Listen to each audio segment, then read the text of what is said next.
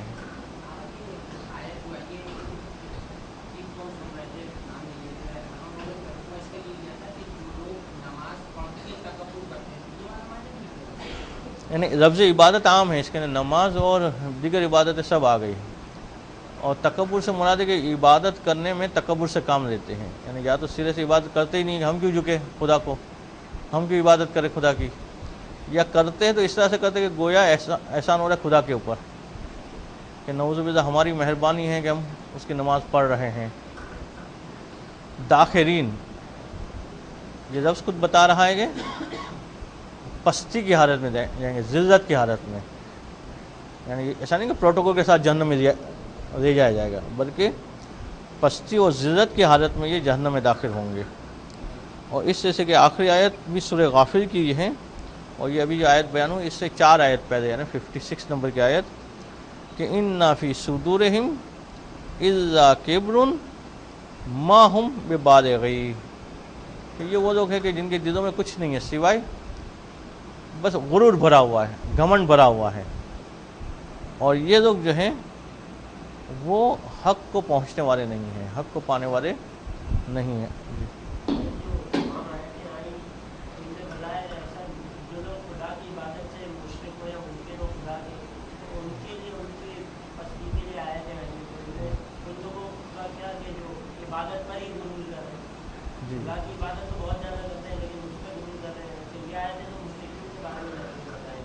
نہیں، اس میں لفظ جو ہے تکبر کا عام ہے، جیسے آگے بھی بیان ہوگا کہ تکبر کبھی بندہ خدا کے سامنے کرتا ہے، کبھی ایک بندہ دوسرے بندے کے سامنے کرتا ہے،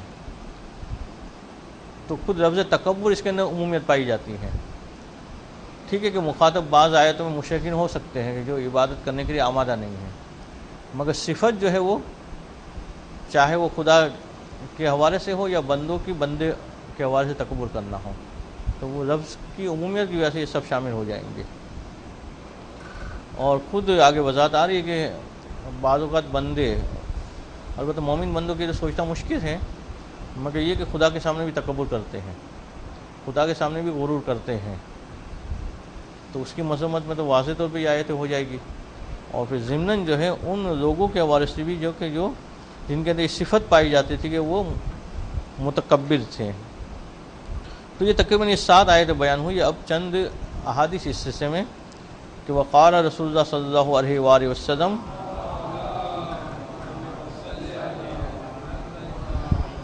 لا يدخل الجنہ من کان فی قلبہ مثقال حبۃ من خردل من کبر، کہ جنت میں داخل نہیں ہوگا من، وہ آدمی کہ کان فی قلبہ، کہ جس کے دل کے اندر موجود ہو، کیا موجود ہو؟ مثقال حبۃ، دانے کے برابر۔ دانہ بھی جو چھوٹا بڑا ہوتا ہے، بعض پھلوں کے دانے بہت بڑے ہوتے ہیں، بعض کے جو بہت چھوٹے ہوتے ہیں، تو آگے لفظ بھی آیا ہے کون سا دانہ؟ من خردل، خردل کہتے ہیں رائی کو، رائی کا دانہ بالکل چھوٹا ہوتا ہے، تو رائی کے دانے کے برابر بھی کسی کے دل کے اندر من کبر، اگر غرور موجود ہے تو جنت میں داخل نہیں ہوگا۔ تو جنت میں داخل اس وقت ہوگا کہ کبر جو ہے اس کے قلب سے خارج ہو جائے۔ وقال، اس دوسری حدیث کہ من تعظم فی نفسہ واختار فی مشیتہ لقی اللہ وہو علیہ غضبان، کہ جس آدمی کے اندر یہ 2 خرابیاں ہیں کہ اپنے آپ کو بڑا سمجھتا ہے، تعظم فی نفسہ، اندر ہی اندر اپنے کو بڑا سمجھا ہوتا ہے، وختار فی مشیت ہی، اور اکڑ کے چلتا ہے، پاؤں پٹک کے چلتا ہے، دکھانے کے لیے میں مثلاً جو ہے دوسروں سے بڑا ہوں، دوسروں سے بڑھ کر ہوں، کسی صفت میں دوسرے سے فوقیت رکھتا ہوں، تو وہ اللہ سے ملاقات کرے گا، وَهُوَ عَلَيْهِ غَضَبَانِ، اس حالت میں کہ پروردگار اس کے اوپر غضبناک ہوگا، اس سے ناراض ہوگا۔ اسی طرح سے ایک اور حدیث کہ لا ينظر اللہ الی رجل یجر ازارہ بطرا، کہ پروردگار عالم جو ہے اس آدمی کی طرف نگاہ ہی نہیں کرے گا۔ عام طور پہ نگاہ کب نہیں کی جاتی ہے؟ اظہار ناراضگی کے لیے۔ تو پروردگار عالم اس کی طرف رحمت کی نگاہ نہیں کرے گا۔ کس آدمی کی طرف؟ کہ جو اپنے پیراہن کو،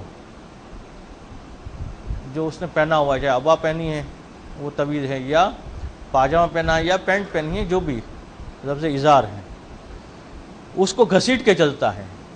اس وجہ سے نہیں کہ لمبی سل گئی ہے، بلکہ سرکشی کے طور پہ، غرور کے طور پہ، اکڑ دکھانے کے لیے کہ میں بڑا ہوں۔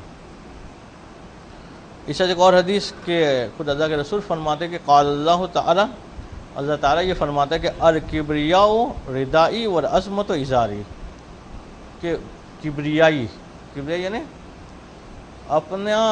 اپنے آپ کے لیے سب سے بلند ہونے کا اظہار کرنا، یہ جو ہے وہ میری ردا ہے، خدا کہتا ہے۔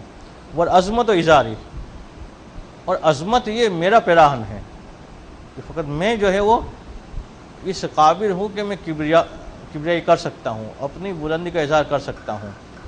فمن نازعنی فی واحد منہما القیتہ فی جہنم، تو جو آدمی ان دو معاملات میں مجھ سے مقابلہ کرنے کی کوشش کرے گا، مجھ سے تنازع کرے گا، کبریائی میرے لیے خاص ہے، اگر کوئی خود اپنے آپ کو بڑا سمجھے گا، عظمت میرے لیے خاص ہے، کوئی اگر خود جو ہے وہ غرور میں مبتلا ہوگا، تو پھر القیتہ فی جہنم، میں اسے جہنم میں ڈالوں گا۔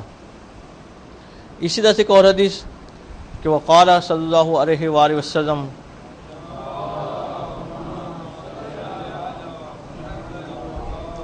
کہ جس کے اندر کیفیت بیان کی جا رہی ہے کہ بندہ آہستہ آہستہ آہستہ کیسے جو ہے وہ جبار میں شامل ہو جاتا ہے۔ ایک ساتھ وہ مثلا جو ہے وہ اتنا بڑا مغرور نہیں بن جاتا ہے، عجب کی کیفیت، پھر کبر کی، اور پھر تکبر کی کیفیت، اور وہ آہستہ آہستہ پروان چڑھتی ہے۔ تو وہ حدیث میں بیان ہو رہا ہے کہ لا یزال الرجل یذهب بنفسہ، کہ مرد جو ہیں یعنی کوئی بھی شخص، یہ اپنے نفس میں اس کیفیت میں آگے بڑھتا جاتا ہے، یعنی رکتا نہیں ہے، لا یزال زائد نہیں ہوتا بلکہ آگے بڑھتا جاتا ہے، حتی یکتب فی الجبارین، یہاں تک کہ اس کو لکھ دیا جاتا ہے کہ یہ جبارین میں سے ہیں۔ تو جب تک یہ نہ لکھ دیا جائے کہ وہ جبارین میں سے ہیں، تب تک ابھی بھی امکان ہے کہ وہ پلٹ آئے۔ میں جیسے لکھ دیا گیا کہ جبارین میں سے ہیں، تو فیصیبہ ما اصابہم من عذاب، تو پھر اس کو وہی والا عذاب ملے گا کہ جہنمیوں کو جو عذاب دیا جائے گا، یعنی اب جبارین کے جو خاص عذاب ہیں اس عذاب کا یہ مستحق بن جائے گا۔ اس کے بعد ایک اور حدیث کہ یخرج من النار عنق لہ اذنان تسمعان وعینان تبصران ولسان ینطق، کہ جہنم سے گردن باہر آئے گی، ایسی گردن ہوگی کہ جس کے لیے دو کان ہوں گے جس سے وہ سن رہا ہوگا، دو آنکھیں ہوگی جس سے وہ دیکھ رہا ہوگا، اور ایک زبان ہوگی جس سے وہ بول رہی ہوگی گردن، وہ صرف گردن ہی ہوگی۔ اور یقول، اور وہ گردن کیا کہہ رہی ہوگی کہ وقرت بثلاثہ، تین افراد کے لیے مجھے معین کیا گیا ہے کہ جیسے جہنم میں آئے تو میں اس کو جو ہے عذاب کا مزہ چکھاؤ، اور جہنم کے اندر اس مقام پہ پہنچاؤ کہ جو اس کے لیے خاص ہیں۔ پہلا شخص کون ہے؟ کہ بکل جبار عنید، کہ ہر وہ آدمی کے جو سرکش ہیں اور گھمنڈی ہیں، یعنی غرور کرنے والا ہے۔ اور دوسرا شخص وبکل من دعا مع اللہ الہا آخر، دوسرا وہ آدمی کہ جو اللہ کے علاوہ کسی اور کو بھی خدا مان کے پکارتا ہے، بطور خدا کسی اور کو دعوت دیتا ہے۔ اور تیسرا وبالمصورین، کہ وہ افراد کے جو پتلے بناتے ہیں، جانداروں کے. تو یہ 3 افراد کے لیے ایک جیسا عذاب جہنم ہے. جانداروں کے پتلے بنانے والے، اللہ کے علاوہ کسی اور کو بطور خدا پکارنے والے، اور غرور اور سرکشی کرنے والے. وقال، اس طرح ایک اور حدیث کہ لا يدخل الجنہ جبارون ولا بخیل ولا شیء ملکا. 3 آدمی کی ایک ساتھ تذکرہ ہے کہ یہ 3 آدمی جہنم میں داخل نہیں ہوں گے. پہلا کون شخص؟ جو جبار ہوگا. دوسرا کون شخص؟ کہ جو بخیل ہوگا. بخیل یعنی کنجوس. کنجوس عرف عام میں تو معنی الگ ہیں، مگر بخیل کا حقیقی معنی یہ ہے کہ جہاں پہ ضروری ہو خرچ کرنا وہاں پہ خرچ نہ کرے. مثلا اگر کسی کا خمس واجب ہے اور وہ نہیں دے رہا ہے تو بخیل ہے. ممکن لوگ اس کو کہتے ہو کہ یہ تو سخاوت کر رہا ہے، تو بس خمس نہیں دیتا، باقی لوگوں میں پیسے بانٹتا پھرتا ہے، تو شریعت کے اعتبار سے بخیل کہا جائے گا. اور جو واجبات کو انجام دے رہا ہے، جو اس کے مالی واجب ہے، وہ باقی وہ فضول خرچی نہیں کرتا، تو ممکن لوگ کہتے تو کنجوس آدمی ہے کہ کبھی چائے بھی نہیں پلاتا.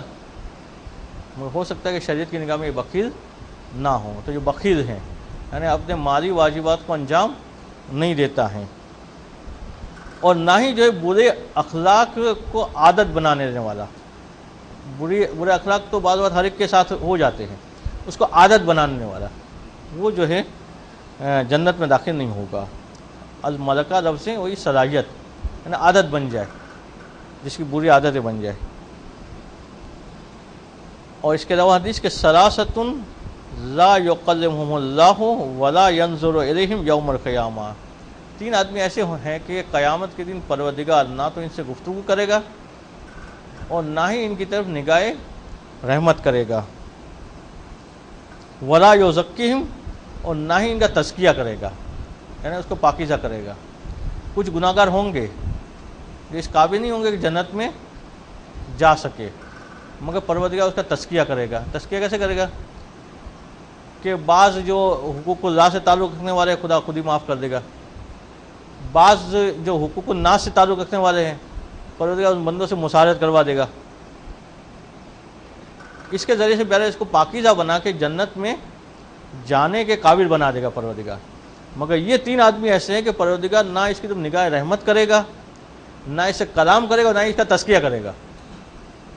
تزکیے کے بعد گنجائش ہوتی ہے کہ ہو سکتا ہے جنت میں جانے کے قابل ہو جائے، مگر یہ تزکیہ بھی نہیں ہوگا. وَلَهُمْ عَذَابٌ عَظِيمٌ. اور یہ 3 لوگ ایسے کہ جن کے لیے دردناک عذاب ہے. عظیم یعنی سخت ہے، جس کے اندر انسان چیخے اور چلائے. بعض اوقات انسان کو تکلیف ہو رہی ہوتی ہے مگر وہ تکلیف قابل برداشت ہوتی ہے، جس میں چیختا چلاتا نہیں. عظیم کا لفظ عذاب کے ساتھ اس وقت آتا ہے جب عذاب ایسا ہو کہ جس میں انسان چیخنا اور چلانا شروع کر دے، ایک طرح سے برداشت نہ کر سکے. پہلا شخص کون سا ہے؟ شیخ زان، ایسا بوڑھا آدمی کہ جو زنا کرے. یہ اس کے ساتھ پروردگار نہ گفتگو کرے گا، نہ نگاہ رحمت کرے گا، اور نہ ہی اس کا تزکیہ کرے گا، کہ جو بڑھاپے میں آ کر بھی خدا کی نافرمانی سے اپنے آپ کو بچا نہیں پاتا.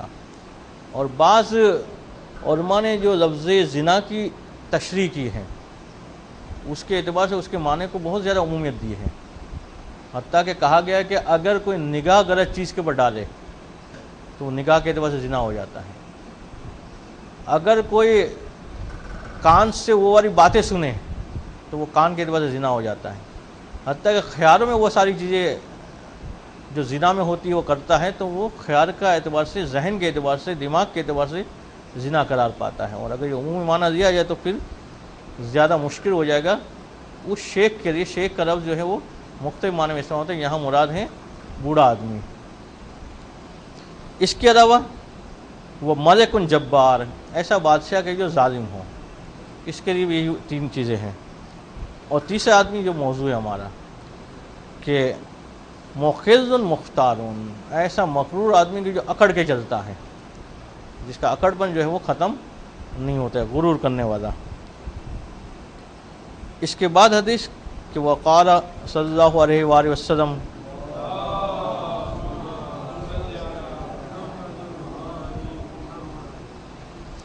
کہ بئس العبد عبد تجبر واعتدى ونسی الجبار الاعلی، کہ بدترین بندہ ہے وہ بندہ کہ جو مغرور ہوتا ہے، سرکشی کرتا ہے اور تعدی کرتا ہے، یعنی حد سے آگے بڑھ جاتا ہے، جبکہ وہ مالک حقیقی کو بھول جاتا ہے، خدا کو بھول جاتا ہے، اس بات کو فراموش کر جاتا ہے کہ پروردگار عالم نے اس کے لیے احکام معین کیے ہیں۔ وَبِئْسُ الْعَبْدُ عَبْدٌ تُبَخْتِرُ وَاخْتَارَ وَنَسِيَ الْكَبِيرَ الْمُتَعَالَ، اور بدترین بندہ ہے کہ جو غرور کرتا ہے، اکڑ کے چلتا ہے اور پروردگار عالم کی کبریائی کو فراموش کر جاتا ہے۔ وَبِئْسُ الْعَبْدُ عَبْدٌ غَفَلَ وَسَہَا وَنَسِيَ الْمَقَابِرَ وَالْبَلَا، کہ بدترین بندہ ہے کہ جو غافل ہو جاتا ہے، بھول جاتا ہے، سہا بر کے غلطی کر دیتا ہے، نسی یعنی بھول جاتا ہے۔ سخ و نسیان عام طور میں ساتھ ساتھ آتے ہیں، مگر دونوں کے معنی جو ہے وہ الگ الگ ہیں۔ سہو کہتے ہیں غلطی کو اور نسیان کہتے ہیں بھول جانے کو۔ سہو نسیان دونوں ایک چیز نہیں ہے۔ مثلا جیسے آپ سے کسی نے کہا کہ یہ 100 روپئے جو زید کو دے دینا، آپ نے زید کو دینے کے بجائے عمر کو دے دیے، تو یہ کیا کہا جائے گا کہ سہو کیا، نسیان کیا نہیں کہا جائے گا، غلطی کی، یعنی دینا تھا کسی اور کو، دے دیا کسی اور کو۔ مگر اسی آدمی نے آپ کو کہا تھا زید کو 100 روپئے دے دینا، آپ جیب میں ڈال کے بھول گئے، 3 دن بعد یاد آ رہے، تو اس کو کیا کہیں گے؟ یہ نسیان ہے، اس میں سہو نہیں، یہ نسیان ہے، کہ یہاں پہ انسان جو ہے وہ بھول گیا کام کرنا، تو جو کام کرنا چاہیے تھا اس سے ہٹ کر دے تو یہ سہو کہا جائے گا، جو اصل کام کرنا ہی چھوڑ دے اس کو کہا جائے گا نسیان۔ اور جو سے غافل ہو، غفلت میں کیا ہوتا ہے؟ غفلت میں سہو و نسیان سے ہٹ کے چیز ہوتی ہے۔ جیسے انسان مثلا جو ہے وہ غفلت میں گرم چیز کو اٹھا لے، تو اب یہاں پہ اس نے جو گرم چیز اٹھائی ہے اس میں نہ نسیان کیا ہے نہ سہو کیا ہے، اسے کوئی پہلے سے کسی نے بتایا نہیں تھا کہ یہ گرم ہے، بلکہ وہ غافل ہوا اور غفلت میں اس نے اس چیز کو اٹھا دیا۔ تو اب تینوں آدمی کے جو غافل ہیں، غلطی کرتے اور بھول جاتے، کس کو بھول جاتے ہیں؟ المقابر والبلا، کہ جو قبروں کو بھول جاتے ہیں اور بلاؤں کو بھول جاتے ہیں۔ جب قبرستان جاتے ہیں، باقاعدہ مردے کو دفناتے ہیں تو طے کر کے آتے ہیں کہ اب تو ٹھیک بن جانا ہے، بس اب ہمارے سدھار لینے ہیں، اسے کبھی باری آ سکتی ہے، کیا پتہ اب جو ان قبروں میں جو بچی ہے اس میں کون سی قبر جو ہماری ہو، مگر وہ 2 دن اثر رہتا ہے، پھر واپس وہی کا وہی روٹین ہو جاتا ہے۔ اس سے بلا میں مصیبت آتی ہے تو مستدہ بچھا کے دعا کرنے بیٹھ جاتے ہیں، پروردگار سارے وعدے کر دیتے، پروردگار وہ گناہ کر رہا تھا اب نہیں کروں گا میں، وہ نہیں کروں گا، اس مصیبت سے نکال دے بس۔ جب پروردگار مصیبت سے نکال دیتا ہے تو بھی آہستہ آہستہ وہی پرانا روٹین جو ہے وہ شروع ہو جاتا ہے۔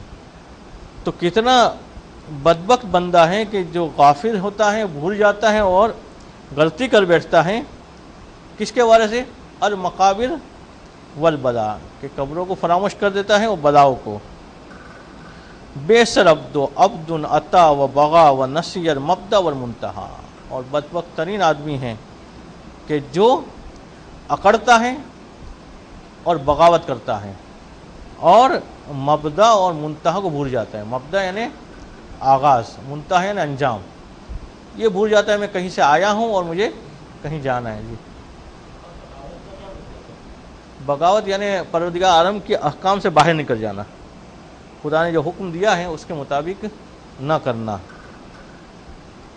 اگر کوئی شخص جو ہے نماز کے لیے پروردگار نے معین کیا ہے کہ مثلا 12:30 سے لے کے 7 بجے تک پڑھ رہے، اگر وہ 7:01 پہ پڑھتا ہے تو یہ بغاوت ہو گئی ہے کہ پروردگار عالم نے حدود معین کی تھی نماز کے لیے، اس سے یہ باہر نکل آیا۔ اگر تھا کہ روزہ شروع کرنا ہے مثلا فلاں وقت پہ، اس سے 5 منٹ جان بوجھ کے تاخیر کرے تو یہ بغاوت ہو جائے گی۔ بھولے سے کرے تو بعض اوقات جو گنجائش نکلتی ہے، وہ تفصیلی گفتگو آپ مسائل میں پڑھ رہے تھے، کچھ حدیثیں اور آ جائے آج۔ وقال صلی اللہ علیہ وآلہ وسلم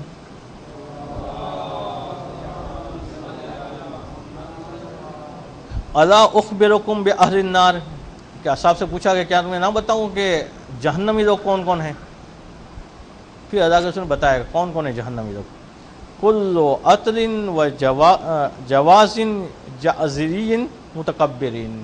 اس میں واو عطفہ نہیں ہے، اس کا مطلب عدل بدل ہیں سب، کہ اس میں سے ہر ایک جو ہے وہ جائے گا. ایک تو عطل عین سے، عین تا اور لام. یہ کون آدمی ہے؟ کہتے ہیں یہ وہ آدمی ہوتا ہے کہ جو برائی کی طرف تیزی سے بھاگتا ہے. جیسے دیکھا کہ فلاں برائی ہو رہی ہے تب ربکے گا، دیکھا کہ وہاں دو بندے کھڑے ہو کے غیبت کر رہے ہیں، ادھر کی نشست چھوڑ کے ادھر بھاگے گا. کہ جو برائی کو پسند کرنے والا ہوں، برائی کی طرف تیزی سے بھاگنے والا ہوں.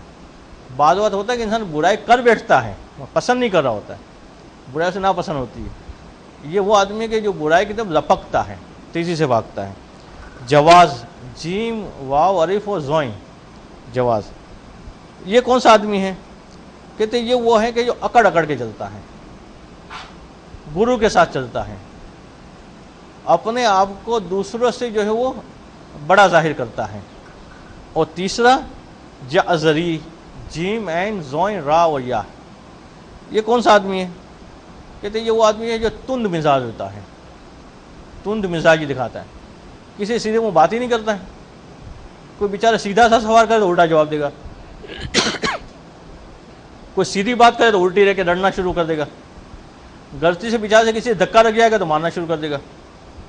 جو تند مزاج ہیں، کہتے یہ جو ہے وہ اہل جہنم میں سے. اور چوتھا وہی جو موضوع ہمارا متکبر، جو تکبر کرنے والا ہے.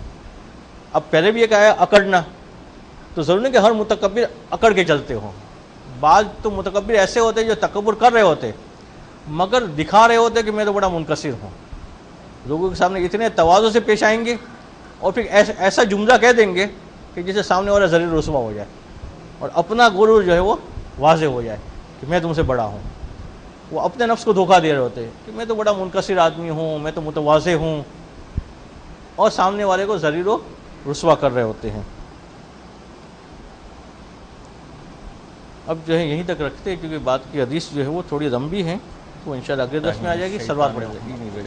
بسم اللہ الرحمن الرحیم وبہ نستعین وہو خیر معین.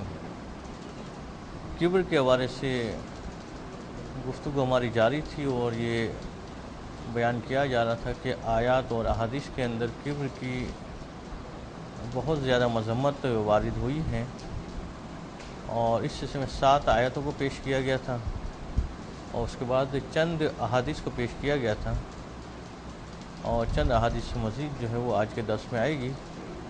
اور ہو سکتا ہے آج کا پورا درس ہی جو ہے ان احادیث کے بیان میں ہو کہ جس کے اندر کبر کی مذمت آئی ہے. عجب سے بڑھ کے جو کیفیت انسان کے اندر پائی جاتی ہے اسے کبر کا نام دیا گیا تھا، کہ جہاں پہ انسان اپنے قلب کے اندر، اپنے دل کے اندر اپنے آپ کو دوسرے سے بڑا تصور کرے، کسی بھی صفت کے حوالے سے، کسی بھی فضیلت کے حوالے سے، کسی سے مقایسہ کرے کہ فلاں سے بڑا میں عالم ہوں یا فلاں سے بڑا میں سخی ہوں. اور جو روایات کے اندر اور اسی طرح سے اقوال علماء میں جو بات بیان کی گئی ہے وہ یہ کہ انسان کبر کا شکار عام طور پہ اس وقت ہوتا ہے کہ جب وہ اپنے اندر کسی کمی کو محسوس کر رہا ہوتا ہے، تو اس کمی کے احساس کو دبانے کے لیے اپنے کسی بڑائی کو اپنے قلب کے سامنے پیش کرتا ہے، اور اس بڑائی کی بنیاد پہ وہ خوش ہو رہا ہوتا ہے. یا انسان کے اندر یہ خواہش جو عام طور پہ ہر انسان کے اندر ہوتی ہے کہ میں لوگوں میں بڑا سمجھا جاؤں، تو لوگوں میں بڑا سمجھے جانے کی خواہش کو پورا کرنے کے لیے غلط راستہ اختیار کرتا ہے اور وہ اپنے آپ کو خود ہی بڑا سمجھنے لگتا ہے. جبکہ نظام جو پروردگار عالم نے قائم کیا ہے اس نظام کے تحت انسان جتنا اپنے آپ کو چھوٹا سمجھتا جائے گا اتنا لوگوں کی نگاہ میں بڑا ہوتا جائے گا، اور جتنا اپنے آپ کو بڑا سمجھتا جائے گا اتنا ہی لوگوں کی نگاہ میں چھوٹا ہوتا جائے گا.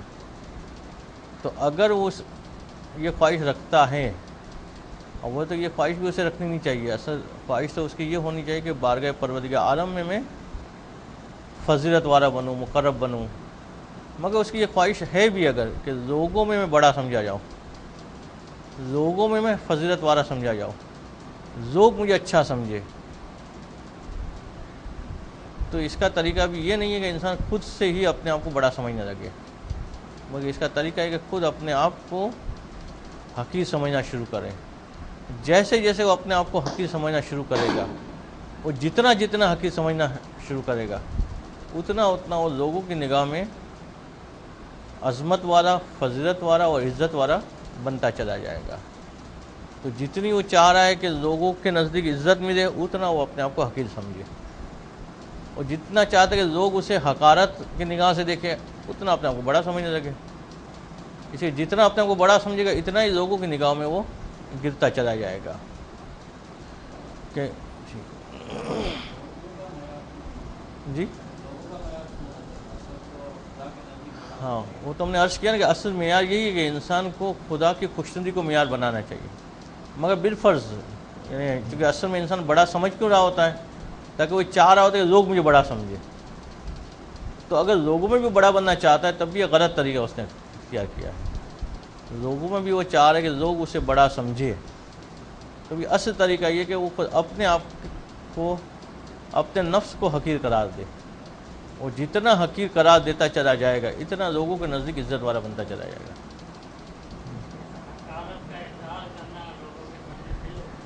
اظہار نہیں کرنا ہے، اپنے نفس کے سامنے جو ہے وہ اپنے آپ کو حقیر قرار دینا ہے۔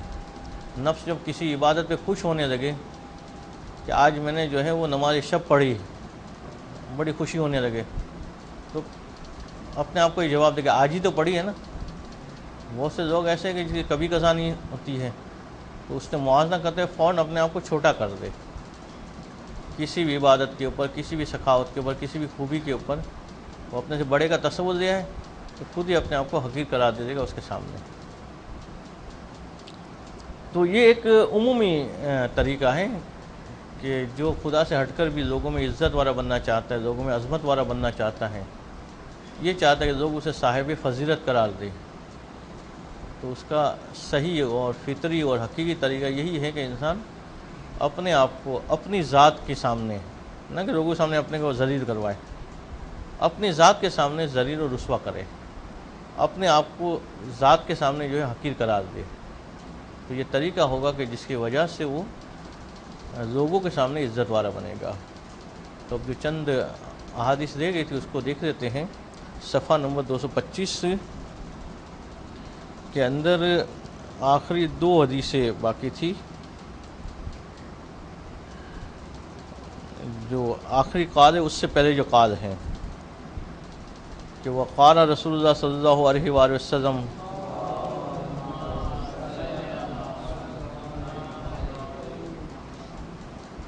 ان ابغضکم الینا وابعدکم منا فی الآخرۃ، کہ یقیناً آدھا جملہ پڑھا ہے ہم نے، اس کی خبر آ رہی ہے نا کہ تم میں سب سے زیادہ ناپسندیدہ میرے نزدیک اور سب سے زیادہ دور میرے نزدیک آخرت کے دن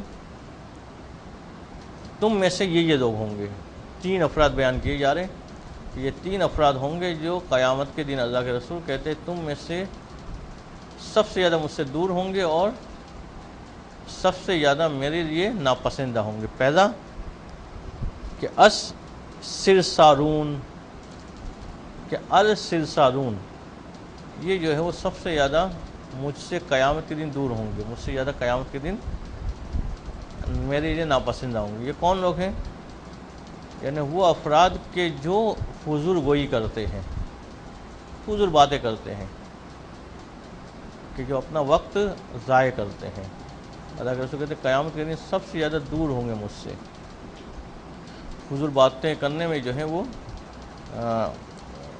بعض لوگوں کو تو بہت زیادہ مزہ آتا ہے، حتیٰ کہ اس حد تک مزہ آتا ہے کہ کبھی ان کے سامنے کوئی علمی گفتگو شروع کی جائے تو پھر وہاں سے اٹھ کے چلے جاتے ہیں۔ فضول گفتگو کی جائے، سیاسی گفتگو کرتے رہیں، دوسری گفتگو کرتے رہیں، تب تک مزہ آتا رہتا ہے، مگر جیسے کام کی گفتگو ہوئی تو وہاں ان کو مزہ نہیں آتا۔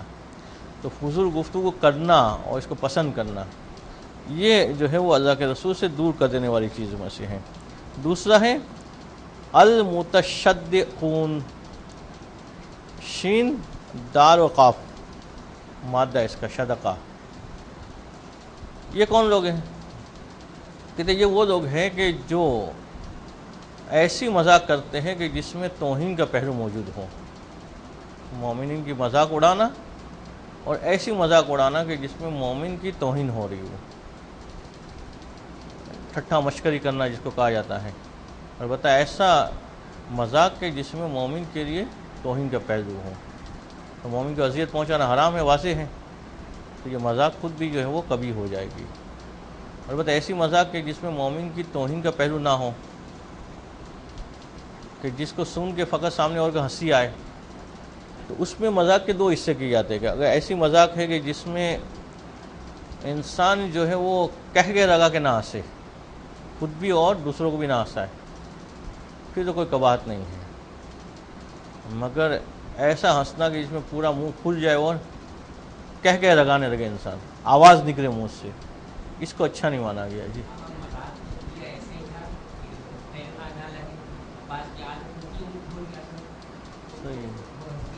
ہاں، تو اگر آپ نے نارمل والی مذاق کی تو حرج نہیں ہے آپ کے لیے، اس کے لیے نامناسب ہوگا کہ وہ کہہ کے لگا کے. البتہ حرام وغیرہ نہیں ہے کہہ کے لگا کے ہنسنا، مگر ناپسندیدہ چیز مانی جاتی ہے کہ اچھا نہیں مانا جاتا کہ انسان جو ہے کہہ کے لگا کے ہنسے.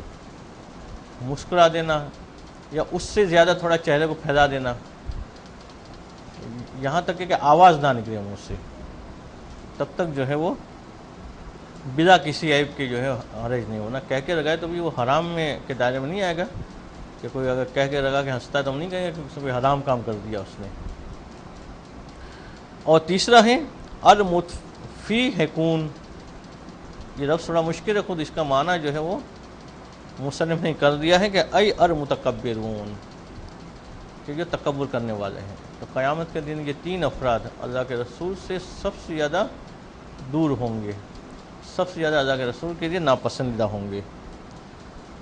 دوسری حدیث کہ یحشر المتکبرون یوم القیامہ فی مثل صور الذر، کہ تکبر کرنے والوں کو قیامت کے دن محشور کیا جائے گا ذرے کی صورت میں. ذرہ یعنی معمولی شے ہوتی ہے.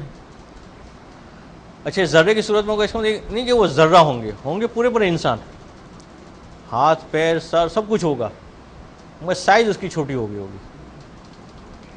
اور اس عالم میں قیامت کے دن وہ محشور ہوں گے کہ تَتَأَهُمُ النَّاسُ ذَرًّا فِي مِثْلِ صُوَرِ الرِّجَالِ، کہ لوگ اس کو لوند رہے ہوں گے اپنے پاؤں سے، جبکہ یہ ہوں گے رجال کی صورت میں، مردوں کی صورت میں، مگر ذرے ہوں گے، اور لوگوں کے پاؤں میں کچلے جا رہے ہوں گے. وہی ہوں گے جو دنیا میں تو بڑے اکڑ کے چل رہے تھے، بہت بڑا سمجھتے تھے اپنے آپ کو، تکبر کرتے تھے، لوگوں کو نیچا دکھاتے تھے، کسی کو کوئی اہمیت ہی نہیں دیتے تھے، حقارت کی نگاہ سے لوگوں کو دیکھتے تھے.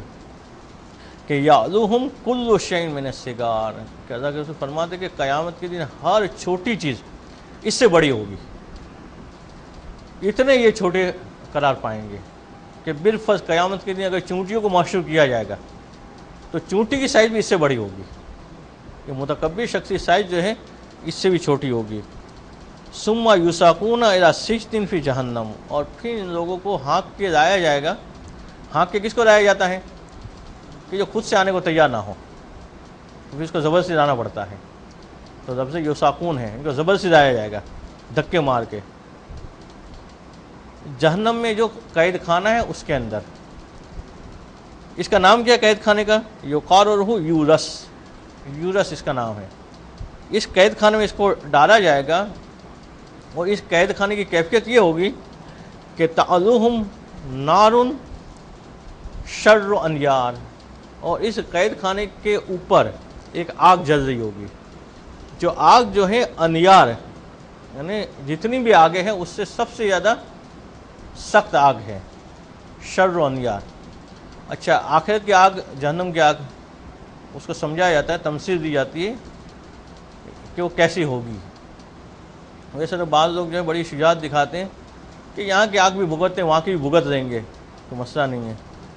حالانکہ یہاں کی بھی بھگت کے دیکھیں، وہ 2 منٹ کے ڈالے ہاتھ آگ کے اندر، 2 منٹ تو دور کی بات، 2 سیکنڈ بھی نہیں رکھ سکیں گے وہ. کہا جاتا ہے کہ جو آخرت کی آگ ہے، جہنم کی آگ، سمجھانے کے کہا جاتا ہے کہ اگر اس آگ کو 70 دفعہ دھویا جاتا تو اس کے بعد جو آگ کی کیفیت پیدا ہوتی وہ دنیا کی آگ ہے، یعنی گویا 70 گنا زیادہ۔ اس آگ میں اب جو جہنم کی آگے ہوگی اس میں بھی سب سے جو ہے وہ زیادہ شدید آگ ہے، شر و انیار آگ ہے۔ یہ اس قید خانے کی چھت کے اوپر جل رہی ہوگی، تو چھت پہ جل رہی ہوگی اس کا مطلب یہ نہیں کہ نیچے تپشنی آ رہی ہوگی، یعنی وہ گویا کہ وہ قید خانہ اس آگ سے بھرا ہوا ہوگا۔ اب جب آگ میں جل رہے ہوں گے تو دنیا میں تو آسان ہے کہ 10 منٹ جلنے کے بعد موت آ جائے گی، ختم، اور موت تو آنی نہیں ہے، تب جلتے ہوئے پیاس بھی لگے گی، تو اس کو پلایا کیا کیا جائے گا؟ کہتے یوسقون من طینۃ الخبال واسارۃ اہل النار، کہ جہنمی لوگوں کی جو غلاظتیں ہوگی اور جو پیپ ہوگا کہ جس کے اندر مٹی ملی ہوگی، اس سے ان کی پیاس بجھائی جائے گی۔ تو جس کو ان ساری جگہ شوق ہو وہ مزے سے تکبر کر سکتا ہے، مگر ان میں کی کوئی بھی چیز اس کو پسند نہیں ہے تو پھر اس کو جو ہے تکبر سے دور بھاگنا چاہیے۔ اسی طرح سے ایک اور حدیث کہ وقال صلی اللہ علیہ وآلہ وسلم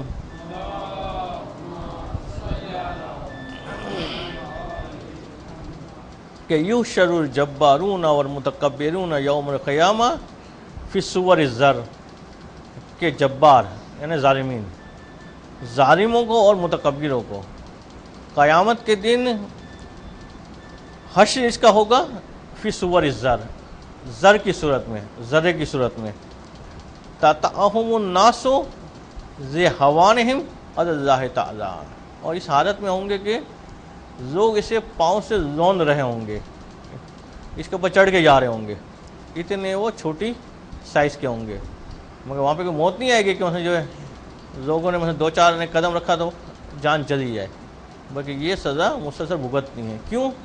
اس لیے ان لوگوں نے اللہ تعالیٰ کے سامنے اپنے آپ کو بڑا ظاہر کیا، تکبر کیا۔ وقال، ایک اور حدیث کہ ان فی جہنم وادیا یقال لہ حبحب، کہ جہنم ایک وادی ہے، اس کا نام رکھا گیا حبحب، 2 چشمے ہاں کے ساتھ ہیں۔ حق علی اللہ ان یسکنہ کل جبار، کہ پروردگار عالم کو حق حاصل ہے کہ اس وادی میں ہر جبار کو داخل کریں۔ جبار کا لفظ جب مطلق استعمال ہو تو اس کے اندر ظالم حاکم بھی آ جاتا ہے اور تکبر کرنے والا بھی آ جاتا ہے، جیسے آگے بھی اس لفظ جبار کی وضاحت آئے گی، وہاں پہ لفظ جبار کا معنی بھی بیان کیا جائے گا کہ اس میں تکبر کرنے والا بھی شامل ہے۔ تو وادی حبحب میں اگر کوئی رہنا چاہتا ہے اس جہنم کی وادی میں تو وہ تکبر کر سکتا ہے۔ وقال، ایک اور حدیث کہ ان فی النار قصرن یا کسرن یجعل فیہ متکبرون ویطبق علیہم، کہ آگ کے اندر ایک قصر ہے اور ایک کسر ہے، دونوں معنی لے سکتے ہیں، مراد بیارہ یہاں پہ قید خانہ ہے۔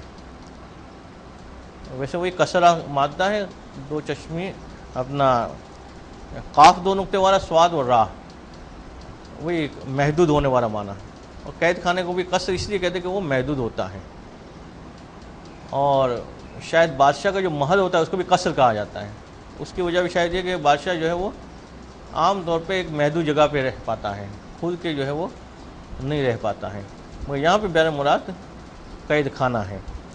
اس کے اندر متکبرون کو رکھا جائے گا، اور اس کے بعد ایسا نہیں کہ کھلا چھوڑ دیا جائے گا، نکلنا چاہے تو نکل جائے، بلکہ اس کو پھر بند کر دیا جائے گا۔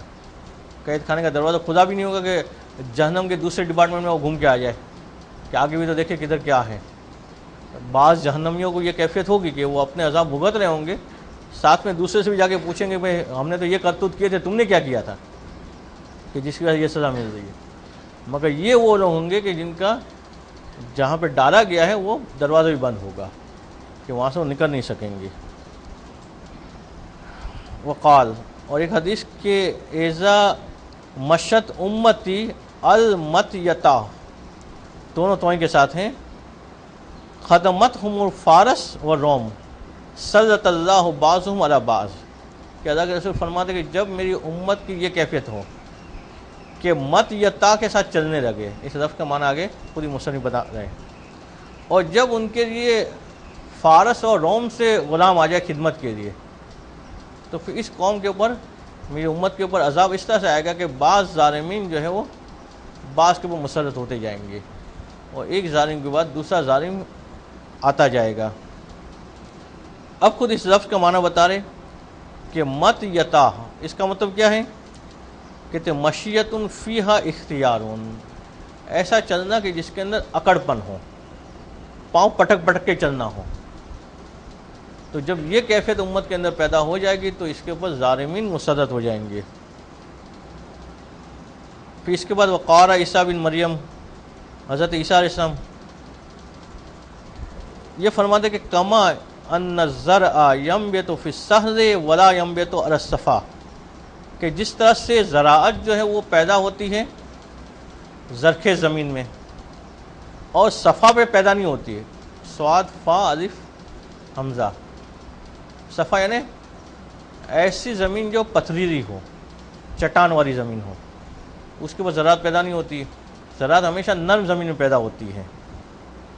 کہتے کذالک حکمت ہو تأمر فی قلب متواضع ولا تأمر فی قلب متکبر، کہتے حکمت بھی اسی طرح سے، حکمت یعنی سمجھداری، یہ کہتے فقط وہاں آ سکتے، حضرت عیسیٰ علیہ السلام فرماتے ہیں کہ جہاں پہ دل میں تواضع ہو، دل متواضع ہو، اس دل کے اندر نہیں آ سکتے کہ جو تکبر کرنے والا ہو۔ دیکھیے تکبر کرنے والے کا دل گویا کہ پتھر کی مانند سخت ہو چکا ہوتا ہے، اور حکمت کو چاہیے نرم زمین، کہ متواضع قلب ہو، تو اس کے بعد متواضع قلب نہیں ہوا، حکمت کی باتیں بھی نہیں ہوگی۔ اسے ہم دیکھتے ہیں کہ تکبر کرنے والے کے سامنے کوئی حکمت کی بات پیش کی جائے تو اس کو قبول نہیں کرتے، یا اس کی دلچسپی نہیں ہوتی، اسی کو سمجھ ہوتے کہ ہم خود ہی پڑھے لکھے ہیں، ہم کو بتانے کی ضرورت ہی نہیں ہے، ہمیں زیادہ آتا ہے۔ مگر جن کا قلب متواضع ہوتا ہے وہ لپک رہا ہوتا ہے ہر حکمت کی بات کی طرف، کہ جو بھی اس کو کام کی نصیحت کی باتیں ملے اسے وہ عکس کرتا ہے۔ ابھی وہ حضرت عیسیٰ علیہ السلام کی بات ختم نہیں ہوئی، اس کے بعد آگے فرماتے کہ الا ترون ان من یتشمخ براسہ الی السقف شجہ، کہ کیا آپ نہیں دیکھتے کہ اگر کوئی شخص جو ہے سر کو بلند کرے غرور کے ارادے سے، وہ چھت سے ٹکرا دے اپنے آپ کو بڑا ظاہر کرنے کے لیے، تو چھت کیا کرتی ہے؟ شجہ، اسے زخمی کر دیتی ہے۔ وَمَنْ يَتَعَاطِيُ أَذِلَّهُ وَأَكَنَّهُ، مگر جو چھت کے سامنے متواضع ہو جاتا ہے، چھت کے سامنے جھکا رہتا ہے، مثلا جو ہے یہ مثال میں آپ کو وہاں فرض کرنا پڑے گا کہ یہاں پہ چھت کی سائز جو ہے وہ انسان کی سائز کے برابر ہے یا اس سے بھی تھوڑی چھوٹی ہے، تو اب اگر چھت کا سایہ وہ حاصل کرنا چاہ رہا ہے تو اسے کیا کرنا پڑے گا؟ جھکنا پڑے گا، تو جھکے گا تو وہ چھت اسے سایہ دے گی، اسے راحت دے گی، مگر وہ کہتے ہیں میں جھکتا تو نہیں ہوں، وہ سیدھا ہو جائے گا چھت کی طرف تو کیا ہوگا کہ چھت اسے زخمی کر دے گی۔ تو اگر انسان چاہتا ہے کہ سایہ ملے، اس سے راحت ملے، آسانی ملے، تو اسے جھکنا پڑے گا۔ اگر وہ اکڑ پن دکھائے گا تو پھر وہ سایہ اسے میسر نہیں آئے گا۔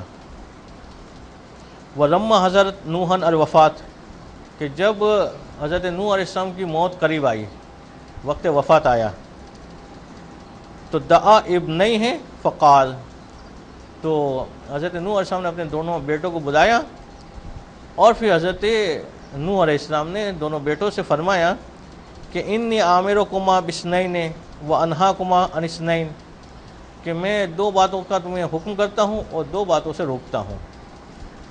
اب حضرت نوح علیہ السلام اور عزم انبیاء میں سے ہیں، وہ اپنے بیٹوں کو جو نصیحت کر رہے، وہ ظاہر سی بات ہے کہ کوئی خاص نصیحت ہوگی، اس میں بھی ساری نصیحتوں کو بیان کرنے کے بجائے مختصر کرتے ہوئے کہ دو باتیں تمہیں کرنی ہیں، دو باتوں سے بچنا ہے۔ تو وہ کون سی دو باتیں جس سے بچنا ہے؟ کہتے انہاکما عن الشرک والکبر، حضرت نوح علیہ السلام کہتے ہیں میں تم کو روکتا ہوں دونوں کو، کہ تم جو ہے نہ کبھی شرک کرنا اور نہ ہی کبھی کبر میں مبتلا ہونا۔ تو یہاں پہ حضرت نوح علیہ السلام شرک اور کبر کو ساتھ ساتھ بیان کر رہے ہیں۔ شرک جو ہے وہ